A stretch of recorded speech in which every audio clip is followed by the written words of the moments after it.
Doctor അവനിപ്പോ അന്യനാണോ മായാവിയാണോ? അവരൊക്കെ ആരാ? അതൊക്കെ സിനിമയിലെ കഥാപാത്രങ്ങളാണ്. അന്യൻ അറിയാണ്ട് ചെയ്യും, പക്ഷെ മായാവി എല്ലാം അറിഞ്ഞുകൊണ്ടാ ചെയ്യും. അത് പറയാൻ പറ്റില്ല ഡോക്ടർ. ഇതുവല്ല മാനസിക രോഗം എന്തെങ്കിലും? അതും അങ്ങോട്ട് സ്ഥിരീകരിക്കാൻ പറ്റില്ല. ഡോക്ടറിന് എന്തെങ്കിലും അറിയോ?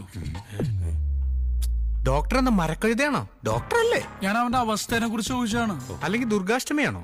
എന്നുവെച്ചാ ഇന്നേക്ക് ദുർഗാഷ്ടമി ഉന്നെ കൊന്നു ഉൻ രക്തത്തെ കുടിച്ച് ഞാൻ ഓംകാര നടമാടുവേ ഗംഗേ. മമ്മി, ഇതങ്ങനെ ഡ്യുവൽ പേഴ്സണാലിറ്റി ഒന്നുമല്ല.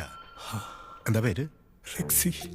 Relax Rexy, sit down. എന്റെ കണ്ണിൽ തന്നെ നോക്കൂ. ഇതങ്ങനെ ടെൻഷൻ അടിക്കേണ്ട കാര്യമൊന്നുമില്ല. ഇതോരോന്ന് കഴിച്ചാൽ മതി. അവനീ മരുന്ന് കഴിക്കാൻ സമ്മതിച്ചില്ലെങ്കിൽ? ഇതവനല്ല, പിന്നെ റെക്സിക്ക. എനിക്കെന്താ കുഴപ്പം? റെക്സിക്ക് നല്ല കുഴപ്പമുണ്ട്.